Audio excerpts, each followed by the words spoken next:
pick door number 1.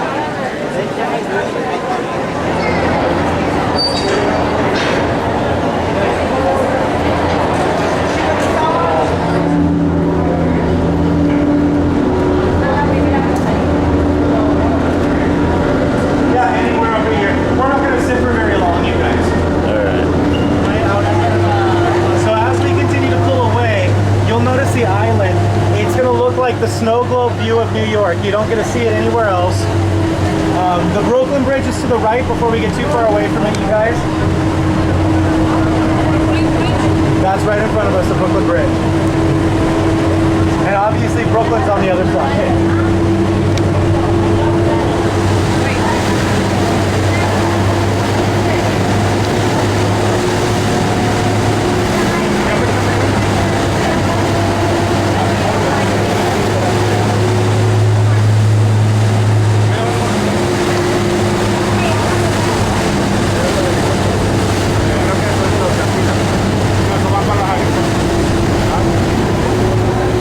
Ellis Island.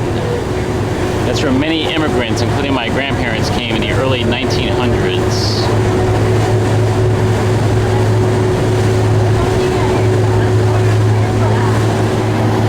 That, of course, is the Statue of Liberty. Beautiful. That's obviously Lady Liberty. You already figured it out.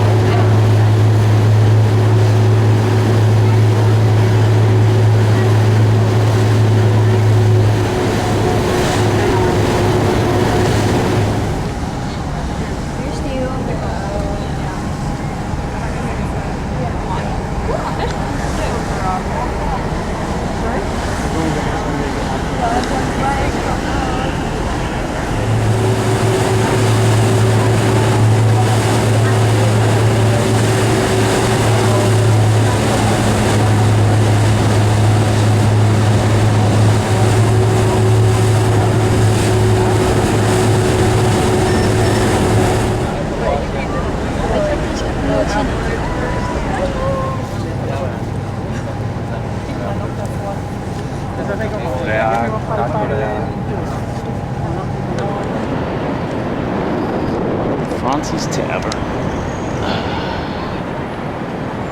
Gotta go.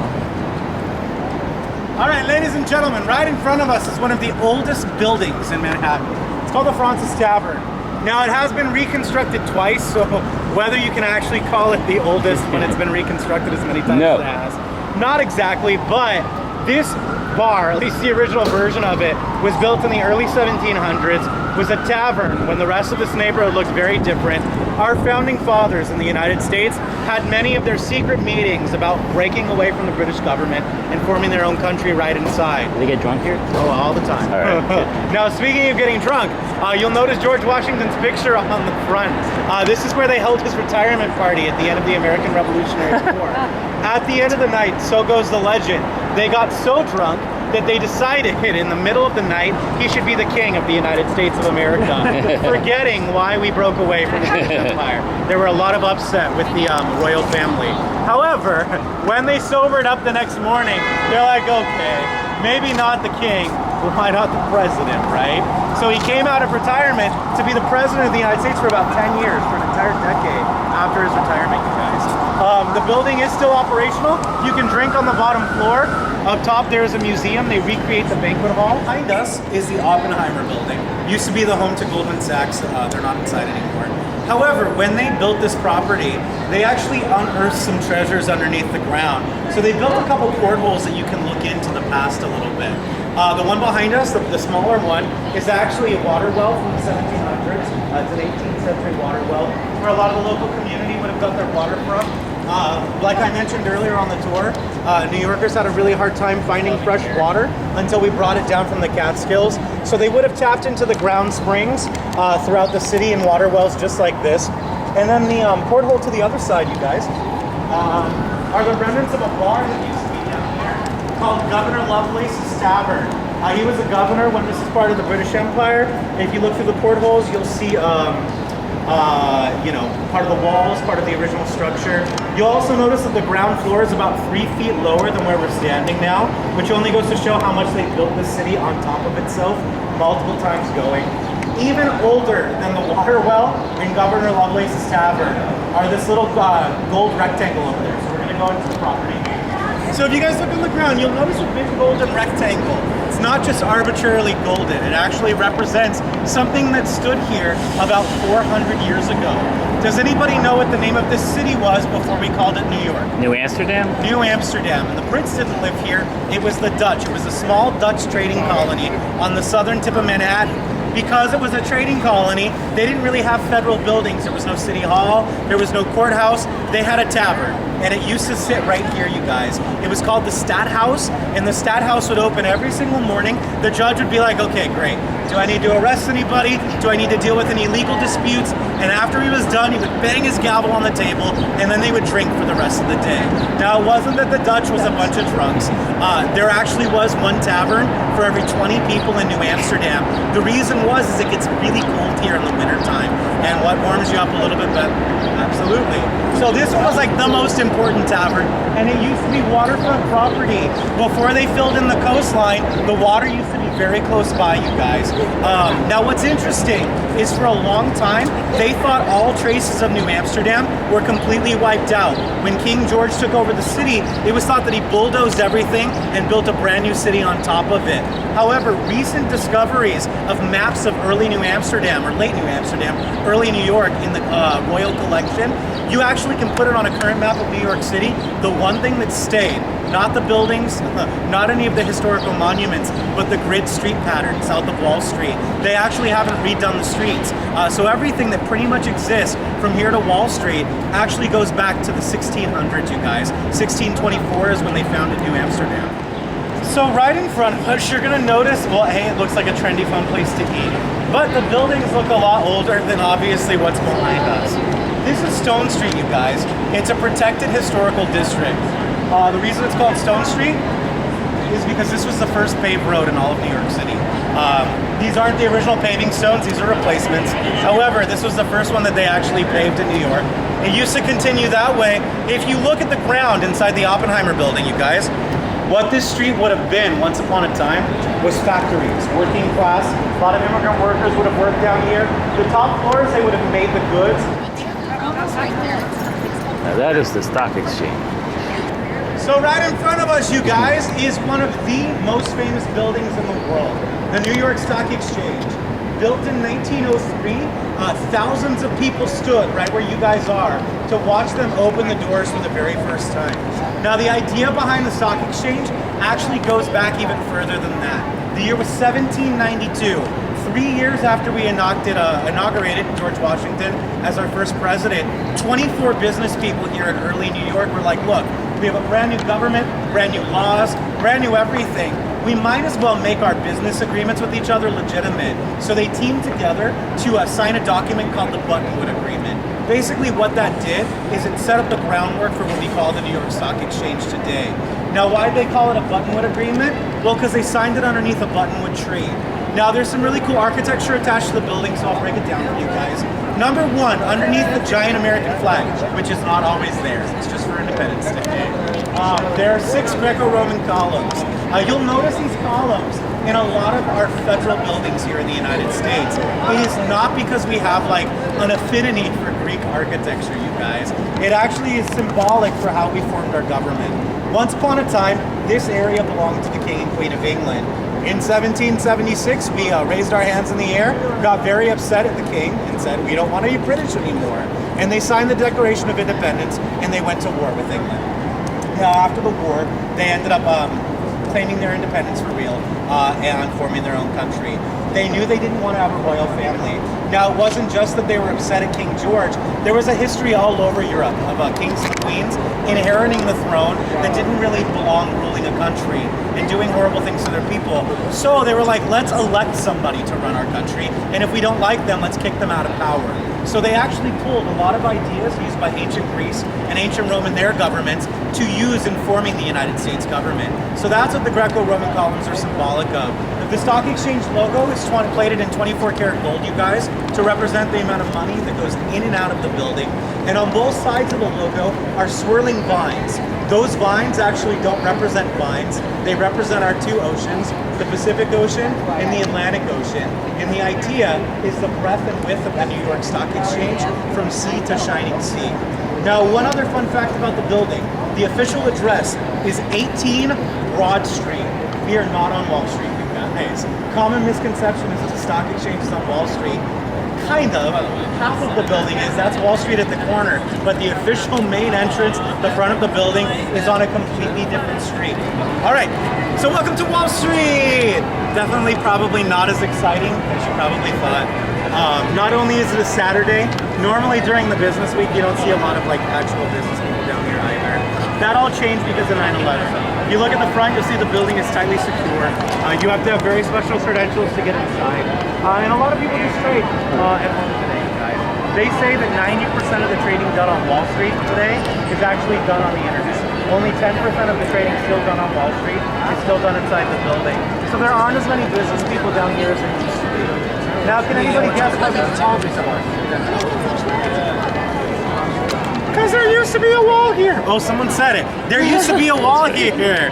Once upon a time, if you guys look at these wooden markers all throughout the road, there used to be a wall, not actually on these markers, but they are in the place where it used to be. It went from the East River all the way down to the Hudson to cut off New Amsterdam from the rest of the world. The city ended here, you guys. This was a giant barrier to keep the Native American tribes out and to keep the Brits out.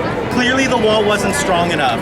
King George wanted the fort, wanted New Amsterdam, so he took it. He easily conquered the city, you guys, and he tore down the wall of Wall Street forever. Now what he did is he built on this piece of property, which was wilderness at that point, the first British building of the area.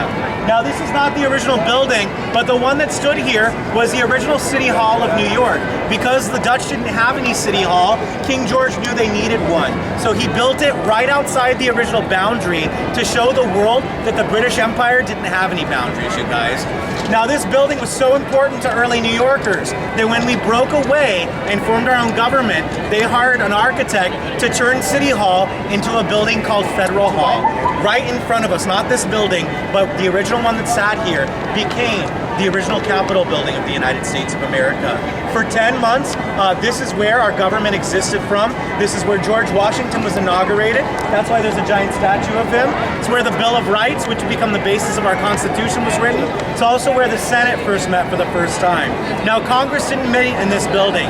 That happened later in Philadelphia, but only 10 months before they decided to move it. Now, can anyone guess why we moved the Capitol? They moved it because of dirty politics. We were very young in this country, you guys, and not everybody liked each other. George Washington was the president. His best buddy and right-hand man, Alexander Hamilton, was given the job of Secretary of Treasury in our government, and his arch rival, Mr. Thomas Jefferson, became the Secretary of State. Now, Thomas Jefferson and Alexander Hamilton hated each other, and they would get in giant fights in the middle of the original Capitol building right here. And George Washington would sit there like this, being like, can't you people just get along? One of the reasons that they fought was Alexander Hamilton wanted to fund a national bank. He wanted to take all of the debts of all 13 states, compile them into one central debt for the country, and create one money system for the United States. Thomas Jefferson wanted each state to have their own money system. And if his state, which was Virginia at the time, was doing well and New York wasn't, he was like, well, New York can take care of themselves then. So they fought and they fought and they fought. What ended up happening was this. Thomas Jefferson, James Madison, and Alexander Hamilton went into a tavern downtown in this neighborhood for about 3 hours. They locked the doors behind them. Nobody knows exactly what happened in that room. But when they walked out, holding hands, arms around each other, buddies. What was happening was this. Alexander Hamilton was getting his national bank. The North was losing the capital. He sold the capital to the south of the United States in exchange for the national bank of the country. New Yorkers are still pissed off about it, you guys, which is why upstate New York votes very differently than New York City. They still blame it on Hamilton for selling our capital. So they sold it to Virginia. It was going to take 10 years to build a capital in Virginia, so they moved it to Philadelphia. After they moved the Capitol, they tore it down. They're like, what's the point of keeping it? We tore down the original capital of the country because they didn't need it anymore. This building was built about 20 years later. It was the first customs house of New York. Now this also has served as a sub-treasury of the US government under Abraham Lincoln's presidency. Millions of dollars of gold and silver were stored in here at one point. Also was home for the FBI of New York from about 1920 to 1955. During the week, so maybe you guys will get a chance on Monday to go look inside. It's really cool. It's just a museum for George Washington and those first 10 months of the government before they moved the Capitol. Historical building. Now, if you look up top, it's really, really tall, yeah? Well, remember what I told you guys about the Chrysler Building and the building war? This was the Manhattan Trust. For 2 weeks, it was the tallest building in the world before the Chrysler Building stole the title away. But it was built by one of the most famous people on the planet, a man named J.P. Morgan. You may have heard of him. His company is still very big today. He was the world's first billionaire, you guys. And this building was built on, at the time, 1913, the most expensive piece of real estate in New York City, right across the street from the New York Stock Exchange. He made his billions by doing something that's 100% illegal today, by owning monopolies, you guys. You may have heard of a company called General Electric.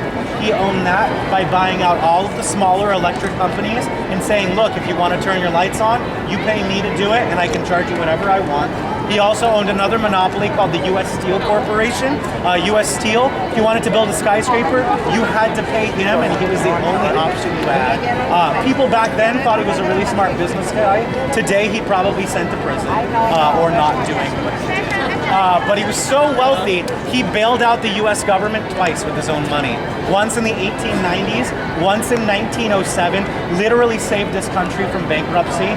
The Federal Reserve of the United States was founded the year he passed away, 1913, because they knew they couldn't ask guy number 3, you guys. He was, as you can imagine, very full of himself. When you're rich enough to bail out the U.S. government and you actually do it, you think you're pretty hot stuff. He famously owned another company called the White Star Line. Has anyone heard of them before? They built the Titanic. He was largely responsible for that boat. Famously was supposed to sail on the Titanic. He got mysteriously sick 3 days before the Titanic sailed. Now, when the Titanic actually sailed, they found him off on vacation with his girlfriend. He wasn't actually sick. However, if you believe in conspiracy theories, some people say that J.P. Morgan sunk the boat for insurance money. I'm not saying I do, just saying that if you're interested, there are a lot of websites you can click on online and you'll read it and be like, could this actually have happened? Some of them are pretty convincing, but it's all tied up in the fact that a lot of his enemies, his wealthy enemies, actually went down on the ship. So if you believe in that stuff, there's a lot of it. He built this building 4 stories high. Now, the U.S. Steel Corporation was responsible for skyscrapers. Well, guess what? J.P. Morgan thought skyscrapers were ugly, so he didn't want one. However, he was a smart gentleman. This building is strong enough to support a 40-story tower on top. However, they never ended up building it. Chase Manhattan, the J.P. Morgan Bank today, is about 3 blocks north of here. It's actually that giant white one over there. The one peeking out, the more modern, that's their current one. So they did build a tower. We all made it? Yeah, okay. So ladies and gentlemen, right in front of us is Trinity Church. If this was the original building, it would be the oldest church in all of New York City. Now, unfortunately, American soldiers burnt the original down during the Great Fire of 1776. During the Revolutionary War, this city was still operated by the Brits, you guys, so they burnt down the city to kick the Brits out. Not one of our proudest moments, but it's okay, my relatives weren't here yet, so I don't take ownership to it. Now, the Americans did rebuild it, however, the second one came down in the giant blizzard of the 1820s. This one was built in the 1850s, and you may be shocked when I tell you, tallest building in New York City back then, you guys. None of these taller buildings existed yet. Now, the property used to be owned by the King and Queen of England. The Queen used to charge her royal subjects who lived out here the whopping price of 1 peppercorn a year for the property. That's literally what she made them send back to pay for their rent here in Lower Manhattan. Now, in 1776, we stopped paying our bills. However, in 1976, we had a giant bicentennial celebration here in New York City. The Queen came to party with us.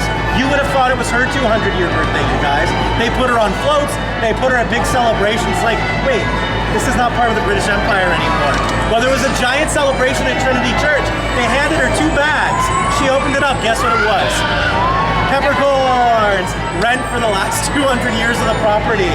The Queen opened it up. Apparently she giggled a little bit. She got a big kick out of it. Prince Philip, though, was not amused. He did not think it was funny.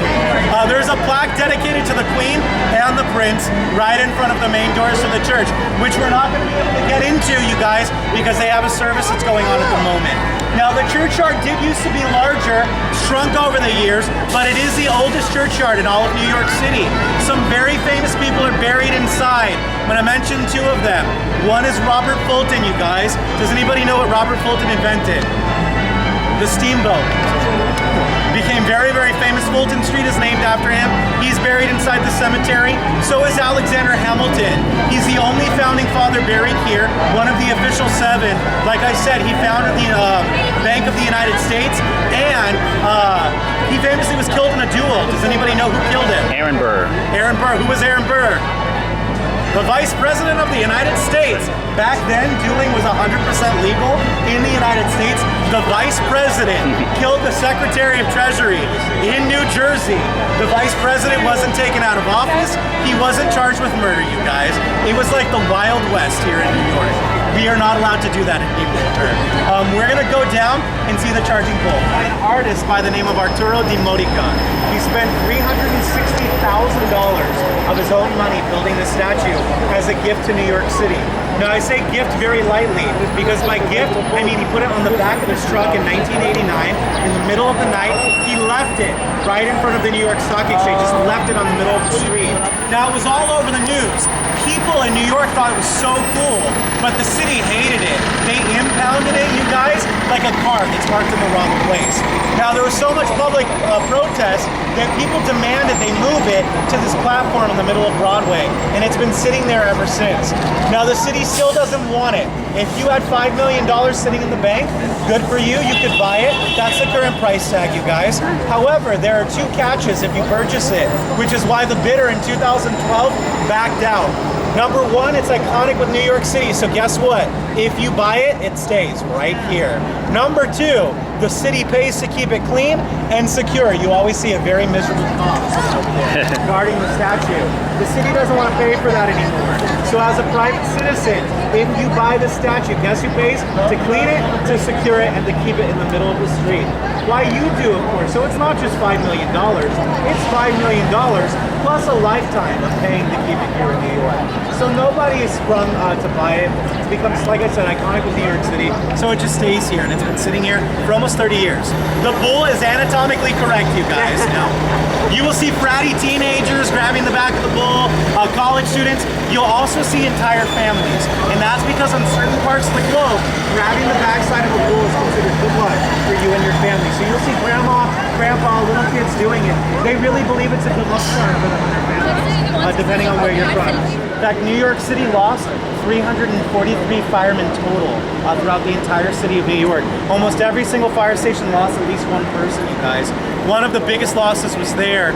That entire plaque that you're going to take pictures of on the side of the building commemorates all 343 of those people.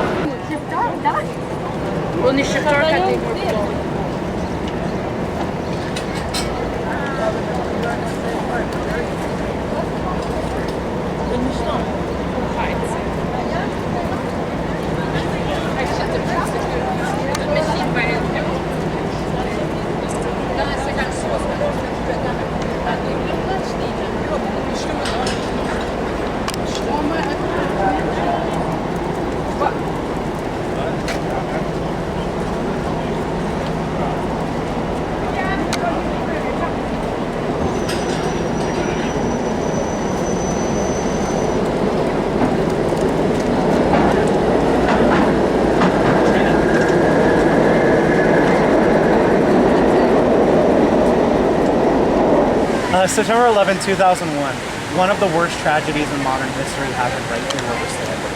Now, it was the terrorist attacks on the United States of America. That morning, 4 planes were hijacked on the eastern coast of this country. 2 planes were flown right here at the World Trade Center. 1 was flown into the US Pentagon. And the last one, the famous United Flight 93, they said it was en route to the White House. However, the passengers were able to take it over and crash it in Pennsylvania before it could hit the White House. That day, just over 2,900 people died in the attacks. That might sound like a large number, you guys. It's actually relatively small based on what could have happened down here. A lot of it had to do with time of year and time of day.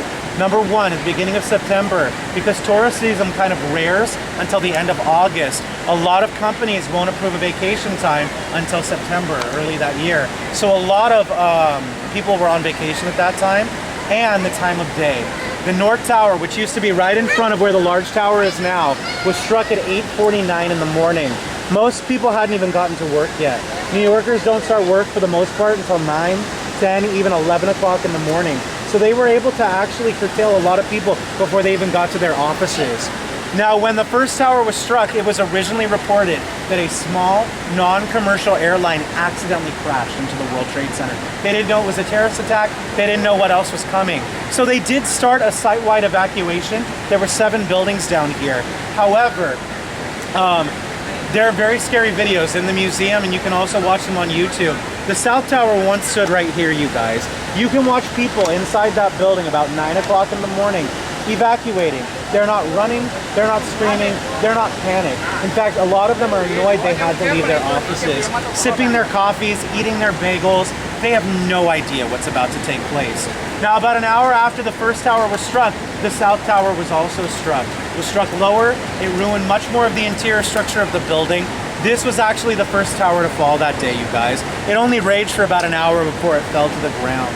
Now, people had no idea that these buildings would fall. Buildings don't fall like the World Trade Center did, you guys.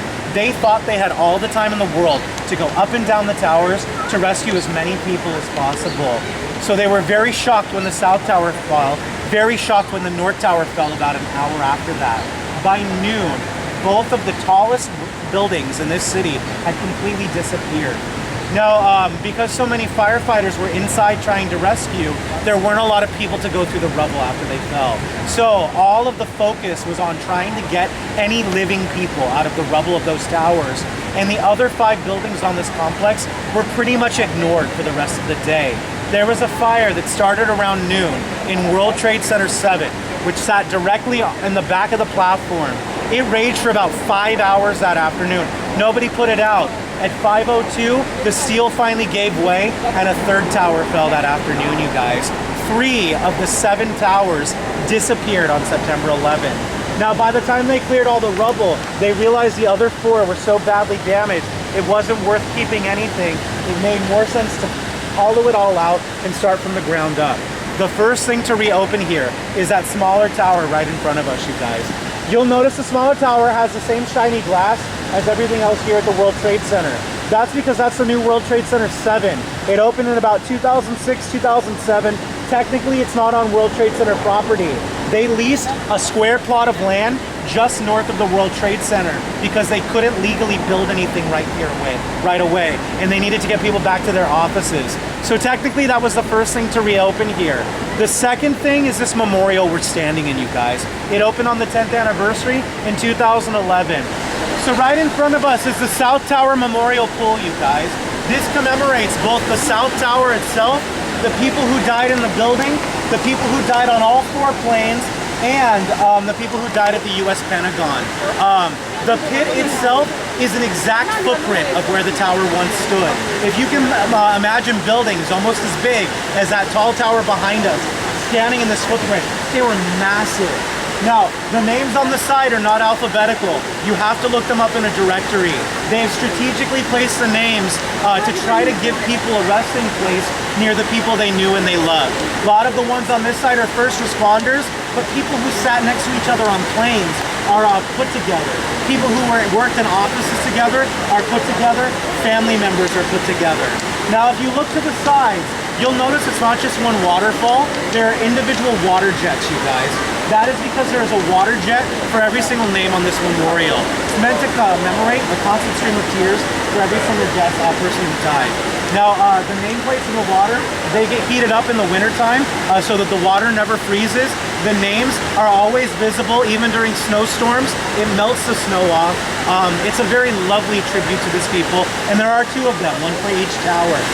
the North Tower and just the North Tower building, and then the 1993 building with the World Trade Center. I don't know where 1993 is. Sorry about that. That big tower, like I mentioned at the top of the rock, you guys, is One World Trade Center. It's the tallest building in the Western Hemisphere.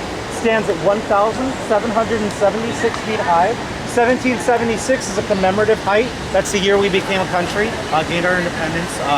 So the tower itself is actually just as tall as the original World Trade Center. It's a spire that goes up even taller than that. This right now, at least for the time being, is the safest building on the planet. Every single side is covered in bomb-proof glass. The support for the building is not on the outside like the original World Trade Center was. It's actually on the interior of the building. It's a giant concrete core that houses the elevators and the fire escapes. It's about 8 foot thick. It's like a bomb shelter from the bottom floor all the way to the tippy top. They say that during any kind of attack, if you can get to the center of the building, inside the fire escapes, you will be safe. Hopefully we never have to find out. You'll also notice the ventilation shafts at the top. That's so that the building doesn't shake. And also they're connected to a network of fans and air passageways throughout the entire building. In case anyone ever tries to do a biochemical attack inside, they can push the bad stuff in the air up and out of the building to get people back to their offices as soon as possible. That opened last November to the businesses inside, and the observatory opened about a month ago. So the building's officially open now, which is kind of amazing. Now also opened in last November is a smaller building to the right, you guys. The sun's pretty bright, but that's a 4 World Trade Center. It's one of the new towers. They're building 4 towers to replace the 2 that were lost, okay? And they're not all gonna be the same size. They get progressively smaller. Now next door is a construction zone. That's World Trade Center 3. There's not much of it built yet, you guys. That's gonna open in the next year or 2. They just got the financing to build the rest of the tower. World Trade Center 2, they're just breaking ground on this year. Very controversial. People didn't like the original building design. There were so many protests that they redesigned it. About a month ago, they just released a new design. World Trade Center 5 will be over here, and World Trade Center 6 will be a smaller building they haven't built yet off in the far yonder. So there will be 7 office buildings to replace the original 7 that were down here. Those are from the lightning strike. It is very healthy. They used to have to tie him down so that he grew very straight. However, they just about a month ago took the braces off and they're letting him just grow on his own, which is super exciting. People think he has mystical healing properties. I just think that he's a true testament to survival and rebuilding after 9/11. So ladies and gents, right in front of us is the North Tower Memorial Pool. So this is exactly where the North Tower once stood. The name is on the side here because it was the first tower struck. It's mostly just people who died in this tower, as well as there's a special portion on the back of 28 additional names. That's because in 1993 there was another terrorist attack here. It was a bombing that killed those people. So they're actually commemorated here even though they didn't die on 9/11. Around these pools, anybody, if you guys stay like a second longer and look around, you'll notice white roses, and we may see them as we walk out. Those commemorate birthdays, you guys. Every morning the World Trade Center goes with big baskets of white roses, and they place them in the names of people celebrating their birthday. They plan on doing that forever. The United States government doesn't do it. No private organization other than the World Trade Center itself. Now on certain holidays, certain celebrations, you'll come down here and you'll see various things placed in the names of people. This is not just an American resting ground. There were people from all over the world who died here. So on St. Patrick's Day, there's a giant floral celebration every single year for everybody of Irish heritage. On days when people commemorate their dead, you'll see flags from various countries placed in the names of the people. And it's just really to show that despite the fact that most of them were American, it really is an international graveyard where we're basically standing. They called it the Cathedral of Commerce because it's one of the finest examples of neo-Gothic architecture in the world, you guys.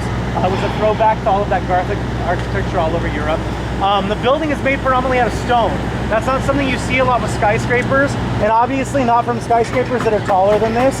This is kind of as big as you get with a lot of stonework without, you know, switching to lighter materials like steel. Famously, the building used to have its own subway station in the basement. They began drilling in the bedrock to find private water underground. Woolworth's plan was to make that building completely unreliant of the city of New York. They had hoped to find their own water source, to generate their own electricity down in the basement, and to have private access to the New York subway system. They never found water. They did generate their own electricity, but today it's one of the most private buildings in New York. They only do tours of the famous lobby either once a week or once a month. I don't know how frequent it is now, but for a long time, regular people couldn't even go inside, which is crazy because this used to be like the Empire State Building. Like, you used to be able to go up to the top of it. Famously, there used to be gargoyles sneaking out from the top of the building. They began to fall on the ground, so they actually removed all of them. They're sitting in the basement. They could be reinstalled one day, but nobody's put the money up to do it. Not much to say other than this is currently our city hall. Historically, when it was built, they didn't have enough money to finish the building. It was a good thing, though, that this was the northern boundary of New York City when they built it. So they famously only finished the two sides and the front. The back was completely unfinished. And they didn't think it was a big problem because they never expected anyone to see the back side of it, because the city ended right behind here. We're not even in the numbered streets yet, you guys. So just give you an idea, New York, one of the most massive cities in the world, used to be teeny tiny. Now today, the whole building's finished. There is the Brooklyn Bridge.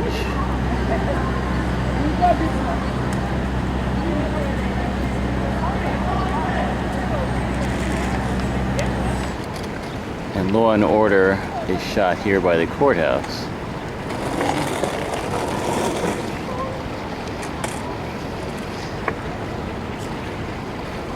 Beautiful building. Oh, gotta catch my group.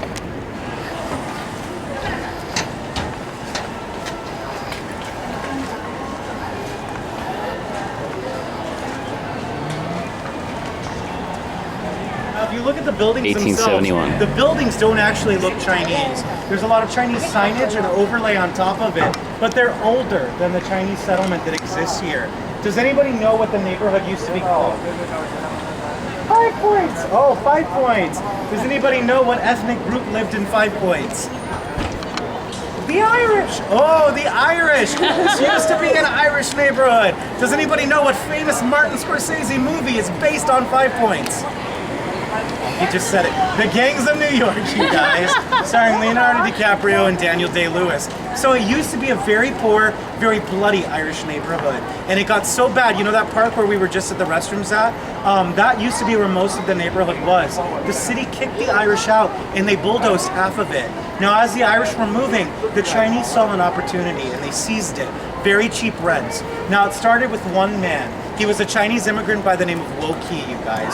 Wo Ki moved out here for the American dream. He came here to make some money, like a lot of people did. Now, what a lot of Chinese men were finding, the only jobs they could get were working on the American Railroad. You know a little bit about American history? These were not great jobs. They were treated almost like slave labor, paid very little, was very dangerous. A lot of Chinese men died building the American railroad system. Wo Ki saw this and said, no, this is not the American dream, this is the American nightmare. So he saved whatever money he could and he bought that store. Now this is not Wo Ki's store anymore, you guys. But in 1871, he opened up New York City's first Chinese general store. And he began to ship in all of these imported goods from China. New Yorkers had never seen this stuff before. He ended up making a lot of money. Now his friends here in the city were like, wait a second, how come he gets to be rich? We want to be wealthy too. So, one by one, they began buying the Irish stores here in the neighborhood, and they began opening Chinese businesses. Now, they weren't smart about it. If they had opened 20 different kinds of businesses, everyone probably would have made a lot of money, but they all copied Wo Ki. So there were 20 Chinese general stores in the neighborhood. Meaning, you could go into one and say, well, he's got it for $1, you give it to me for 80 cents. And it made it so that these men in the neighborhood were very poor themselves. The Chinese here in New York used to fight just like the Irish before them. And the Chinese gang fights were legendary. Want to take you guys around the corner and show you where the Chinese gangs used to fight, okay? It is not dangerous anymore.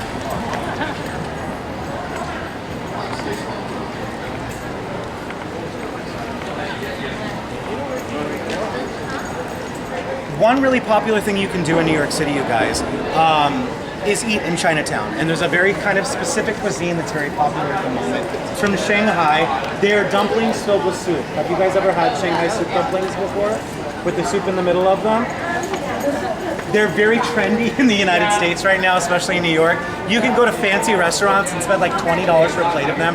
Dumplings should never cost $20. But Joe's right here behind us is one of the top rated places to get them. It's like $4 or $5 for a bamboo basket of 8, and the soup's inside. So you put the dumpling on your soup spoon, you bite it so you can suck the soup out, and then you eat the dumpling. Usually with pork or with pork and crab, the traditional way to do it, at least in New York. So welcome, ladies and gents, to Doyers Street.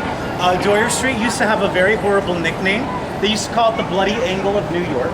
And that's because, this is a true statistic, more murders have taken place on this street corner than any other street corner in the United States of America. Literally, the gutters used to run with blood. Now, why? The Chinese gangs chose this as their stomping grounds because they could sneak up on each other on both sides of the alley, and they could surprise attack the rival gangs. Now, does anybody know what the Chinese used to fight with on Doyers Street? Hatchets, meaning they would pull out these giant hatchets, they'd cut each other up into little pieces. Now imagine, you're a New York City cop, you have a little gun, and there are 100 Chinese gang members with hatchets. You're totally gonna try to stop them, right? The cops were afraid to come into this neighborhood. They would wait at the corner for the fighting to stop before they would come to try to arrest anybody. Now, all of these stores surrounding us used to be very, very fancy.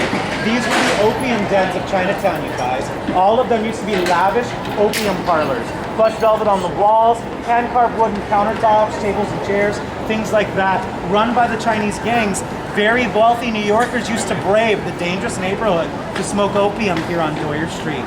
Today, there's no gang activity, no drugs, so don't get excited, everybody. But there is some fun stuff. Right over there, you guys, is the Nomois Tea Parlor. It's New York City's oldest dim sum restaurant. If you like traditional dim sum, this is about as good as it gets in New York. On the weekend, at the afternoon, there's usually like a 2-hour wait to get inside. They film tons of TV shows and movies in there. You guys saw the amazing Spider-Man Part 2 with Andrew Garfield and Emma Stone. This is where he takes her to dinner to break up with her in the movie. Now, there's also some trendy stuff to do at night on the street. You guys look behind here, you'll see 9 Doyers Street. Kind of looks like a rundown place with a weird cartoony chemist sign, right? What if I told you this is one of the hottest nightclubs in New York City right now? You'd be shocked, right? It's one of the hottest nightclubs. You know, traditional business obviously is all but you'll find it, some of them, it'll be listed with the regular.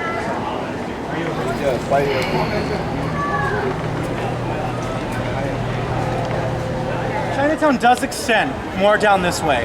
However, the official entrance to the neighborhood is right here with the big neon sign. Now this is Canal Street. We're treated to what Canal Street's famous for right now. This is where you have been able to come for over 100 years if you want to get the fake things, you guys. It used to be the Jewish and Italian gangs that used to hang out here. They would have their carts and you could buy like fake Italian suits right here on Canal Street. Now it's the Chinese and you can buy the fake handbags, the fake watches, and the fake sunglasses. I don't know how to do it. I'm not saying it's legal to do it. I'm just saying if you wanted to do it, this is where you go and they will just find you. Like, you don't have to look for it. Now, past Canal Street on the maps of New York City, that's technically Little Italy. What do you guys notice on the other side of Canal? Chinese businesses, right? Little Italy is very little today, and Chinatown is taking over.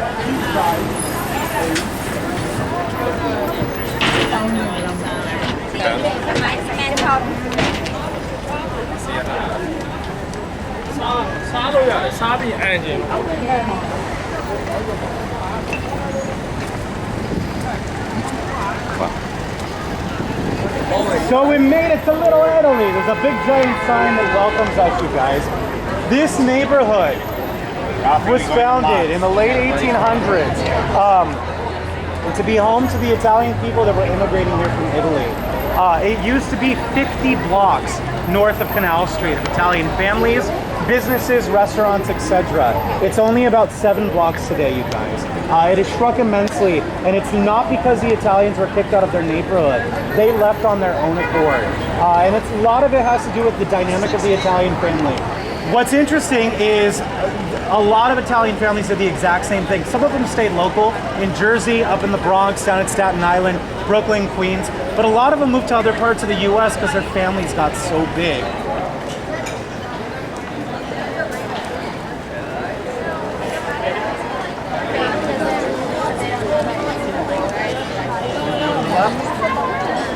Number one, people always ask, does the mob still exist in New York? I don't think so. but I've heard rumors. I'm not gonna look, but if you go to the right, there is a restaurant called Casa Bella. If you look at their sign, Casa's not spelled the normal way. The S is a capital, right? Well, there was a crime family in the neighborhood called the Sabella crime family. It has been said that they still kind of run this joint. I don't know if that's true, but next door if you want to get some mob action. They also got delicious food. Now, this restaurant is called Da Gennaro. This I can talk about openly. Da Gennaro used to be called something else, you guys. It's called Umberto's Clam House. Back when the mafia kind of ran things down here, one of the hottest night spots in the neighborhood. This is all where the big mob bosses used to have birthdays, where they used to have anniversaries, business meetings, things like that. In 1971, there was a famous murder here, the murder of Joe Gallo. You may have heard of Joe Gallo. Crazy Joe, they called him. He was shot in the back while he was enjoying his 43rd birthday dinner. Now, who here has ever heard the phrase, never eat with your back towards the door in an attack? It's because of what happened to Joe. Eating his big spaghetti dinner for his birthday, he couldn't see his enemies drive right up Hester, didn't see them pull out of their car, didn't see them pull out of their guns, wasn't able to react until after he was shot, you guys. He crawled on the ground, he died next to that lamppost. Now, a couple big things happened after the murder. Number one, they started telling people, look, you're gonna eat in an Italian restaurant, make sure you can see that front door so you can sneak out the back before they get you. Number two, Bob Dylan wrote a song about it. He was like, well, I have to, right? The song Joey is about crazy Joey Gallo and the murder on Mulberry Street. Number three, Umberto's Clam House got so embarrassed they moved. They're like, we need to escape our bad reputation if we want to stay in business. So they went 3.5 blocks away for a long time. Their current location, if you look at blue, it's over there now.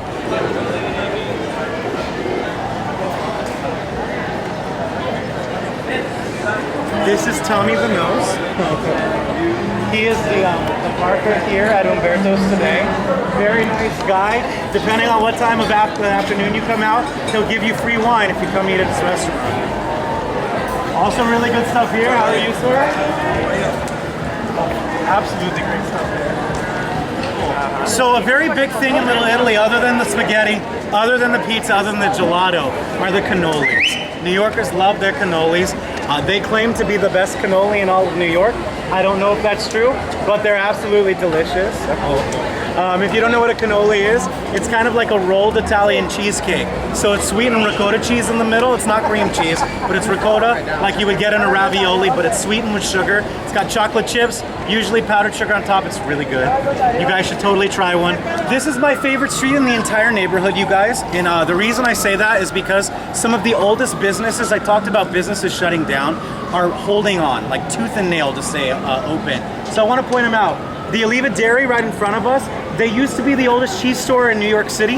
Now they're the oldest in all of the United States of America. They hand make their own ricotta and mozzarella in the back. Really great stuff. They've been open since 1892. They've never redecorated the inside. So the tile on the walls and the tin ceilings are originals from the 1890s. Now next door is the Piemonte Ravioli Company. They hand make all of their own pastas, spaghettis, fettuccinis, gnocchis, raviolis, you name it. Really good stuff. On the next corner is DePaulo's. Not as old as everybody else, but just as delicious. It's one of the most famous Italian delis in this area. All of the meats and cheeses hanging from the ceiling. If you need to get great olive oil, you can buy it there as well. And then with the neon lights is Ferrara. Ferrara is famous worldwide, you guys, for making delicious Italian pastries that they sell all over the planet. This is the original location. They're the oldest Italian bakery in all of New York. Really great pastries, really great gelato. They also have a sit-down lunch restaurant inside. Farther down this way are some mafia spots that I will kind of just mention before we continue off. The most famous is a shoe store called Sidewalk. They used to be the Ravenite Social Club. The Ravenite Social Club was how they busted John Gotti back in the 80s. John Gotti, they blame people in the neighborhood for how the mafia got busted in all of New York City. He basically had this Ravenite club where all of his mob bosses used to work in public view. They hated it because they felt like they were sitting ducks. So a couple of them went and squealed to the FBI. They had stakeouts across the street. They were able to infiltrate the entire mob in the neighborhood, put him in prison. He died in prison. And that's when they say that all of that stuff kind of disappeared. SOHO is an acronym. It stands for South of Houston Street. When they started naming these neighborhoods in this part of town, they just got super lazy and they're They're like, we don't need to come up with real names. We're just gonna start talking about what's near it. There's a NoHo. I'm sure you guys can guess what that stands for. North of Houston. There's a Nolita, north of Little Italy. There's a Tribeca, triangle below Canal Street, which is also where Taylor Swift lives. It's the most expensive neighborhood in all of New York. And then there's a Dumbo down in Brooklyn that stands for Down Under the Manhattan Bridge Overpass. Or a city planner that was really obsessed with Disney movies, because I don't know how else you get Dumbo from looking at that. Soho used to be the industrial center of New York. Most of the buildings we're going to be looking at, you guys, used to be working class factories. Today, it has quickly become one of the most expensive neighborhoods in the United States. Rent for a one bedroom down here goes for about $3,800 a month. To buy an apartment, the average price is about $3.5, $3.6 million. And the houses, there are a couple of them, just about $11 million a piece, you know? No big deal. A lot of celebrities live in the neighborhood, you guys. Just gonna name a couple. Dakota Fanning, the Olsen twins, Chris Pratt and his wife Anna Faris. Chris Pratt is the star of Jurassic World. He also starred in Guardians of the Galaxy. Eva Mendes and Heath Ledger was living here when he died in 2008. Speaking of expensive and trendy, this fancy building across the street used to be the police headquarters of New York. Today, it's a multi-million-dollar apartment building. Leonardo DiCaprio used to live in this building, you guys. Oh, she's got to get a picture of her. For about 10 years, not anymore. When they converted it from police to apartments in the 1970s, they didn't tear everything out and build brand new. They adapted the old rooms of the police station. The most famous apartment in the building is the old basketball court, you guys. Still has big dome ceilings, hardwood floors, even a basketball hoop on the back wall. Really expensive furniture and appliances, but it looks like a basketball court. That's the charm. One of the defining characteristics of the Soho neighborhood is its architecture, you guys. If you look in front of us, you'll notice, and you'll see them throughout the entire neighborhood, these beautiful pastel-colored buildings with columns. Now, they deceivingly look like they might be built with stone or they might be built with cement. They're actually built out of cast iron. And everybody knows what cast iron is, right? Metal, like the skillet you cook with in the kitchen. These buildings, for the most part, are completely made out of metal. You don't see this anywhere else in the world. But like I said, this used to be the industrial center of New York. A lot of these original factories were made with wood and brick, like you built many buildings in New York City. However, they were sweatshops for the most part, you guys. Immigrants worked down here, and they tried to cut corners as much as possible to make as much profit for the companies as they could. Because of that, it was very dangerous in a lot of these buildings, and there were big workplace fires and explosions all the time. Now, when there was a big explosion and the building was on fire, what would happen is the brick and the wood would just crumble to the ground. They needed to come up with a better way to keep the building sturdier. So someone got the genius idea of fitting everything with cast iron. Now, it ended up being great because the fires could rage. All it would do is get the metal really hot, but after they cooled it down, they could go in and repaint, fix it up, and get people back to their jobs. Now, this is probably the most famous cast iron building in all of New York. It's called the Haughwout Building, and it's actually a national landmark because this was the first building that incorporated cast iron not only on the outside, but on the inside as well. They actually say this is the grandfather of the New York City skyscraper, you guys, because it was the first building to be completely constructed out of metal. And when it stood here and it didn't tumble to the ground, architects realized they could build even higher than this. And once steel became very popular, the buildings got even larger. Now, the bottom floor used to be a famous home emporium. A lot of famous kings, queens, princes, princesses used to shop inside. That's where Mary Todd Lincoln, the American First Lady, bought brand new china for the White House. Cost her $3,000 during the American Civil War. That would be worth over $1 million today. As you can imagine, her husband was very upset at her. He's like, Mary, we can't afford this. And she said only the best for the First Lady and the President. She couldn't take it back. They had a no-return policy, you guys. Not only the oldest street in New York, it's actually the longest. You can walk from Battery Park unobstructed through every single neighborhood and end up in the Bronx, which is crazy. It takes about 9 hours. I've done it once. Granted, I saw for lunch and for dinner. Spent an entire day doing it. It was a lot of fun. I would never do it again, but you can. And it's cool because because you can watch the neighborhoods change right in front of your eyes. Greene Street, you guys. This entire street is actually a protected historical district because it has some of the most pristine and beautiful examples of the cast iron movement in New York City, stretching from where the street ends over there all the way down to where it ends over here. If you're a fan of movies, these are the buildings where Demi Moore's character lives in the movie Ghost. The idea that they would have started with these big lofts that came in, but starving artists moved into the rundown factories, and they opened up these apartments where they could sleep, and they could also create art on the side. And that's what a lot of these buildings used to be used for.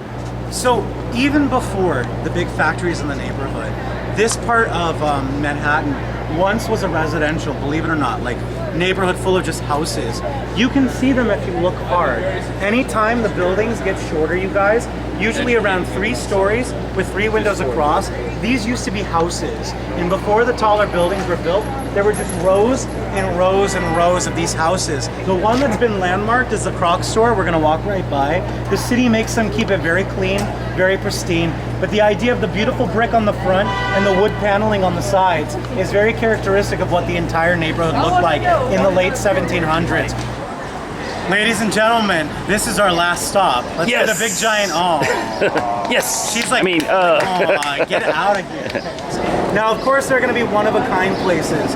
Dominique Ansel is probably the trendiest bakery in New York City right now, you guys. Very famous because in 2013, they launched a dessert that is slowly taking over the world.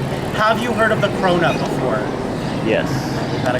The cronut was invented here in 2013. It is a hybrid dessert. It's a cross between a croissant, a donut, deep fried, covered in a sugary glaze, filled with Bavarian cream. If that sounds delicious, don't worry. Every New Yorker thought so as well. When they launched them, the lines were legendary, you guys. Down the street and around the corner, it got so bad you used to have to get in line at 4 a.m. if you wanted to get one. And that's because he only makes 200 of them a day. They usually sell out very soon after they open. You only have to get in line like 7:30, 8 o'clock now though. It's not as crazy as it used to be. But during the height of the craze, people would wait on the street with big signs saying, got your cronuts, 50 bucks. They would scalp them like concert tickets and people would buy them. You could buy them on Craigslist, you could buy them on eBay, you could pay college students here in the neighborhood to wait in line for you. They would write their phone numbers in chalk all over the sidewalk. You'd call 1212, whatever, and you could pay them like 10 bucks an hour to be a professional cronut line sitter. Now, like any trendy item, they've slowly popped up, fake ones. Outside of the United States, you can still call it a cronut because our copyright and trademark laws don't exceed past the United States. But here in the States, you have to call them something else. If you guys want to buy a fake cronut in New York, I can tell you where to go, okay? But only the original is sold here. Everybody here gets a high five. So yes, you made it, you made it, you made it, you made it, 9 you made hours. it. You are some of the few, you guys. You're the freak people of the last like 3 weeks. Everybody's been finishing it. Usually, people poop out at 5:30, 6 o'clock. Ladies and gentlemen, thank you for spending 9 hours with me. I like applause, so clap. The other group did it. Yeah. You have to clap extra loud. Yeah, she did it for the other group. Yeah. Well, hey, thank you. This is awesome. Oh my gosh, thank you, guys. And thank you, New York Tour 1. Oh, awesome. absolutely. Yeah, that's us. That's Can we me. take a group photo today? Yeah. Yeah, take a group photo. That was some decades ago. However, now it's been bumped to number 2. Number 3 is this weird looking building to the right. That's the Bank of America Tower. You guys